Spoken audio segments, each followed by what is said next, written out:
Good evening, I'm Liz Reyes. And I'm Ram Manson. Court documents reveal that two shooters who were at the scene of Mandina's restaurant the night a server was fatally shot and a tourist wounded. Plus, we've learned a security guard working at the restaurant that night fired his weapon at the shooters. As Natasha Robin reports, this comes a day after Houston police extradited suspect Kyron Fazan back to New Orleans. This was pure and simple. An intentional murder. This warrant for Mandina's murder and shooting suspect Kyron Fazan reveals new details about what happened on April 28th, the Friday of the first weekend of Jazz Fest. According to the warrant, video surveillance from Mandina's shows the victim, 23-year-old Hilbert Walker III, a waiter bringing to-go plates to a patron outside. That's when police say the video shows a red sedan stop on Canal Street and two people hop out, one armed with a rifle, the other with a handgun. This was a target that they were waiting for, and when the opportunity to present itself, they opened fire. The two began firing at Walker, continuing even after he collapsed on the ground. A 55-year-old woman from Chicago seated inside the restaurant was also shot in the lower back. The security guard actually, when he realized what was happening, he stepped in.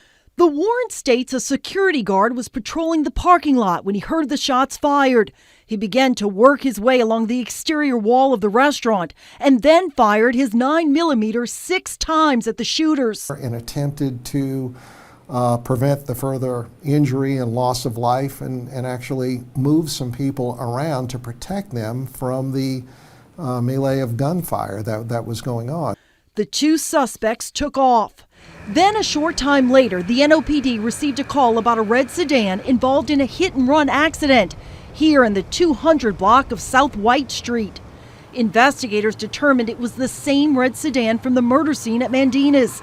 And then police say this surveillance video shows one of the alleged shooters, 22-year-old Kyron Fazan, walking away from the scene. In the car that was involved in the accident that they abandoned, that a driver's license was left behind. According to the warrant, that driver's license and social security card found in the vehicle belonged to Fazan. The warrant for his arrest was signed on May 9th. Fazan was arrested in Houston, where police say he shot and killed a 15-year-old in the parking lot of an apartment complex where he was staying. Houston police recovered a handgun inside of that apartment.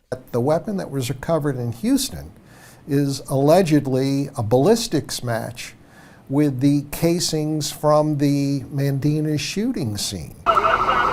Ballistics from that same gun also matched 3 other shootings, one of them a homicide during a mass shooting in New Orleans dating back to 2019. The question becomes, are there any other crimes that this weapon can be linked to?